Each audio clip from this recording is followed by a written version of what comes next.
முடியும் எந்த கட்சியாலும். 30 வருஷமா நான் எவ்வளவு லஞ்சம் கொடுத்திருப்பேன்னு எனக்கும் தெரியும். எப்படி எப்படிலாம் லஞ்சம் கொடுத்திருக்கேன், யார் யாருக்கெல்லாம் லஞ்சம் கொடுத்திருக்கேன்.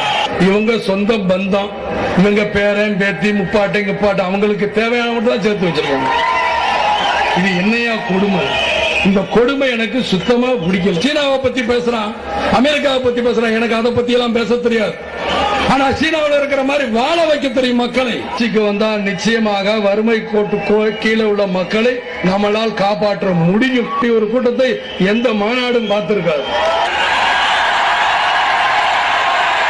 எனக்குள்ள ஒரு சின்ன காயம் ஏற்பட்டுச்சு. வருஷம் நான் படிக்கிறதுக்காக 25 லட்சம் ரூபாய் நான் செலவு பண்ணி கொடுத்துக்கிட்டு இருக்கிறேன். அதையும் இவங்க ஏதோ கிண்டல் பண்றது. அதாவது இப்ப புரிஞ்சுங்க, நான் இவ்வளவு தூரம் கொடுத்து கட்சி ஆரம்பிக்க போறேன்னு தெரிஞ்சதுக்கு அப்புறம் தான் இப்ப சில அரசியல் கட்சிகள் படிப்புக்கெல்லாம் உதவி பண்ணிக்கிட்டு இருக்கும். தயவு செய்து எல்லாருமே நல்லா பாத்துக்கணும். அது உண்மை. சமீப காலமாக இந்த 1 மாசம் 2 மாசமா தான் நான் படிக்கல. எனக்கு ஆங்கிலம் தெரியாது, ஹிந்தி தெரியாது. என்னுடைய படிப்பு போனதே ஹிந்தி ஸ்ட்ரைக்ல தான். நான் என் படிப்பை இழந்தவன்.